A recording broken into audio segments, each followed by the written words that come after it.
11th class maths में आपका स्वागत है। तो आज बताऊंगा मैं आप लोगों को कि रैखिक असमीकाओं में जो भी दो चर वाले जो रैखिक असमीकाएं होते हैं उनका हम ग्राफीय रूप से कैसे हल करते हैं, आलेखी विधि से कैसे दो चर वाले रैखिक असमीकाओं को हल किया जाता है। तो देखिए फिर सबसे पहले दो चर वाले रैखिक असमीकाओं का आलेखी हल से पहले हमने क्लास 10th में देखा होगा कि दो चर वाले जो रैखिक समीकरण होते हैं, दो चर वाले रैखिक समीकरण इस प्रकार से कहा था ax plus b y plus c equal to 0। यदि कोई दो चर वाला जो रैखिक समीकरण कहा था, दो चर होंगे और दोनों की घात 1 होगा। तो अब देखा कि दो चर वाला रैखिक असमीका क्या होता है। दो चर वाला रैखिक असमीका होता है यदि इस प्रकार से दिया हो ax प्लस बी वाई, यदि इक्वल टू 0 है तो वो हो जाएगा दो चर वाला रैखिक समीकरण। यदि इसी में कहें ग्रेटर इक्वल 0 या ग्रेटर इक्वल सी, इस प्रकार से आप दूसरा ऐसा भी कर सकते हैं ax plus b y plus c less equal 0, या इसको ऐसा कर सकते हैं ax plus b y plus c greater than 0 या ax plus b y plus c less than 0। तो ये कहलाते हैं दो चर वाले रैखिक असमीका। तो सबसे पहले हमने क्लास 10th में देखा था कि दो चर वाले रैखिक समीकरण क्या होते हैं, जो इस प्रकार से हो ax plus b y plus c equal to 0। अब असमीका होता है इसी प्रकार से होंगे, लेकिन इसमें तो greater equal less equal greater than less than होगा। तो अब देखना कि दो चर वाले जो रैखिक असमीकाएं होते हैं इनको कैसे हल किया जाता है।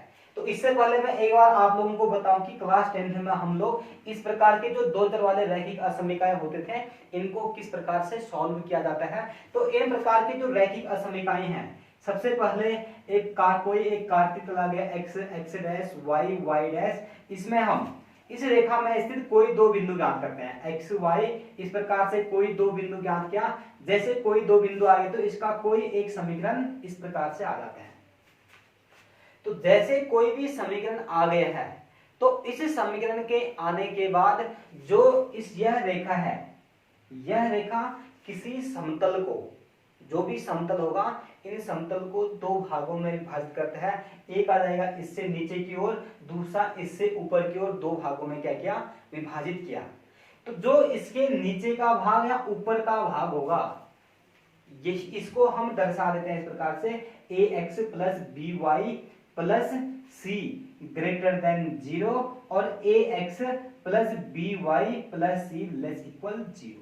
हम इन असमीकाओं का हल इस प्रकार से इसी में ज्ञात करेंगे कि इन रेखाओं से नीचे की ओर हल होगा या इन रेखाओं से ऊपर की ओर हल दिया होगा। तो अब हम इन असमीकाओं का हल ज्ञात करते हैं। तो अब देखना फिर इसमें कि इन असमीकाओं का हल किस प्रकार से ज्ञात किया जाता है। तो अब इसकी विधि बता रहा हूं मैं कि कैसे हम इसको सॉल्व करेंगे।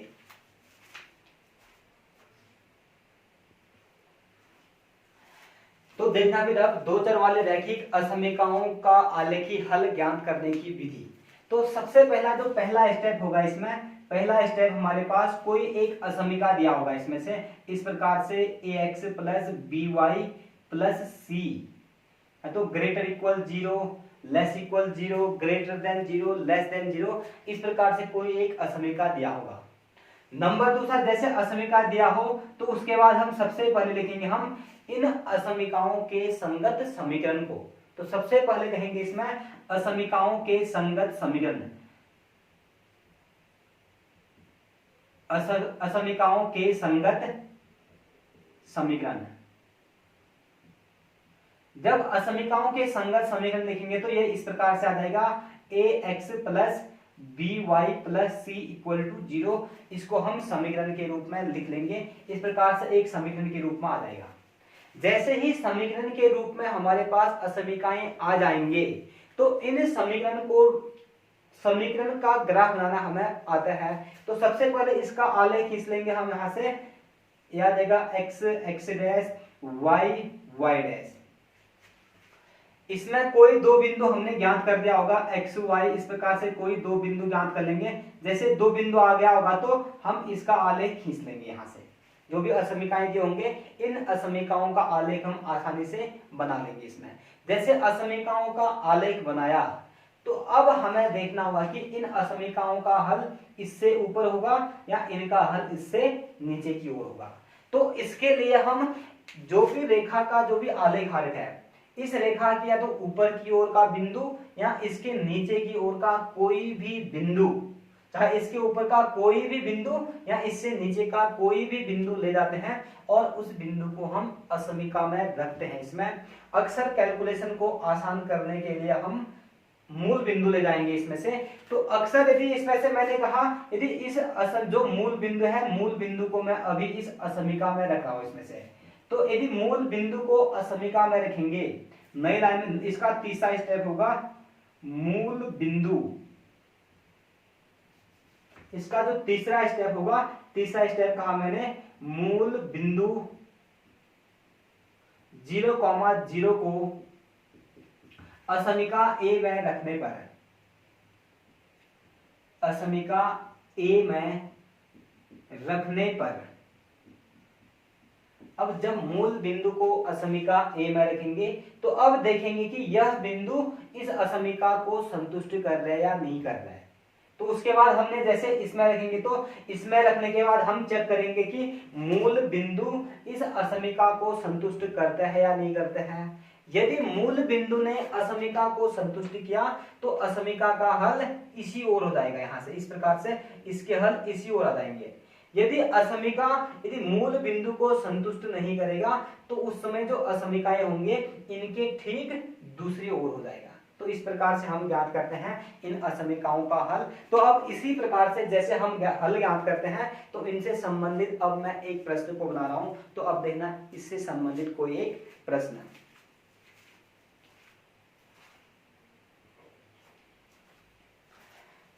तो अब देखना फिर एक प्रश्न दे रखा है, इसमें असमीका दे रखा है 2x + 3y ≤ 6। अभी देखा है दो चर वाला रैखिक असमीका दे रखा है। तो अब इसका आलेख खींचता हूं। तो सबसे पहले इसमें कहा असमीका ए के संगत समीकरण, असमीका ए के संगत समीकरण। अब असमीका ए के संगत समीकरण लिखेंगे तो इसका संगत समीकरण कितना देगा 2x + 3y = 6 आ गया है।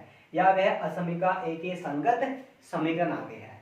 अब असमीका ए का संगत समीकरण लिखने के बाद अब इसको इसमें से मैं कोई भी दो बिंदु ज्ञात करता हूं। इसमें से दो बिंदु ज्ञात करता हूं x y। यदि इस वाले इक्वेशन में x की जगह 0 रख देंगे तो y की जगह कितना आ जाएगा 2। यदि y की जगह 0 रखा तो x की जगह कितना आ गया है 3। तो अब हमारे पास इस रेखा एक में स्थित जो दो बिंदु आ गए, पहला आ गया 0,2, दूसरा आ गया 3,0। अब मैं इस रेखा का आलेख खींचता हूं। फिर जब इसका आलेख खींचेंगे तो x x dash y y dash, इसमें 1 2 3 4, 1 2 3 4। अब इसमें से जो पहला बिंदु है 0,2, x की वैल्यू 0, y की वैल्यू 2, यह आ गया एक पॉइंट आ गया है 0,2। दूसरा पॉइंट है 3,0, 1 2 3, 3,0। और एक बात ध्यान देना है, यदि कभी भी असमीका में यदि इक्वल का साइन होगा तो उस समय डार्क लाइन से प्रदर्शित किया जाता है। और यदि असमीका में इक्वल का चिन्ह नहीं हो, यदि केवल लेस देन या ग्रेटर देन हो तो उस समय केवल जो डॉटेड लाइन होंगे डॉटेड लाइन से प्रदर्शित किया जाता है। डार्क लाइन का अर्थ होता है कि असमीका के हल क्षेत्र में जो इस रेखा में स्थित बिंदु होंगे ये भी उसके हल क्षेत्र में स्थित होंगे। लेकिन यदि डॉटेड लाइन दिया होगा तो इसका अर्थ होता है कि असमीका के हल क्षेत्र में इस रेखा में स्थित कोई भी बिंदु शामिल नहीं होगा। तो अभी इक्वल दे रखा है तो अभी मैं डार्क लाइन बनाऊंगा इसमें से। यह आगे है हमारे पास पहली रेखा आ गई है। इस रेखा का आलेख हमने खींचा। अब हम देखते हैं कि असमीका का हल इससे नीचे की तरफ आ रहा है या इससे ऊपर की तरफ आ रहा है। तो इसको चेक करने के लिए हम या तो इस असमीका के नीचे का कोई एक बिंदु रख देते हैं या इस असमीका के ऊपर का कोई एक बिंदु रख देते हैं। चलो अभी फिलहाल मैं मूल बिंदु रख असमीका ए में मूल बिंदु रख करके चेक कर रहा हूं। यदि मूल बिंदु संतुष्ट करेगा तो इसका हल इसी ओर हो जाएगा, यदि मूल बिंदु संतुष्ट नहीं करेगा तो इसका हल इसके ठीक दूसरी ओर होगा। तो अब नई लाइन में कहता हूं मैं असमीका ए मैं मूल बिंदु 0,0 रखने पर, अब असमीका ए में मूल बिंदु रखा 2 इंटू एक्स की जगह 0 प्लस कितना देगा 3 इंटू वाई की जगह 0 लेस देन 6, अब आ जाएगा 0 लेस इक्वल 6। क्या ऐसा कंडीशन पॉसिबल होता है या नहीं होता है? अभी 0 क्या होता है 6 से छोटा होता है इसमें से, तो ये वाला जो कंडीशन है ये कंडीशन क्या है संभव है। कंडीशन कैसा अभी संभव है। अभी क्या हो जाए क्या कह रहा है इसमें कि मूल बिंदु असमीका ए को संतुष्ट करता है, इसलिए इनका हल क्षेत्र भी मूल बिंदु की ओर होगा, मूल बिंदु की ओर होगा।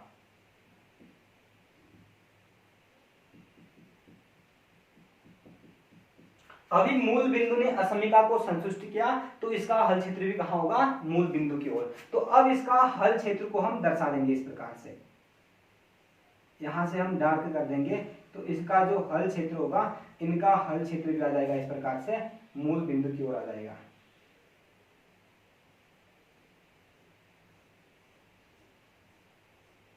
तो इन असमीकाओं का आलेखीय रूप से हमें हल ज्ञात करना था। तो इस किसी भी असमीकाओं को हम आलेखीय विधि से इस प्रकार से हल करते हैं। तो आप इस प्रश्न का स्क्रीनशॉट लीजिए और इसको बनाइए।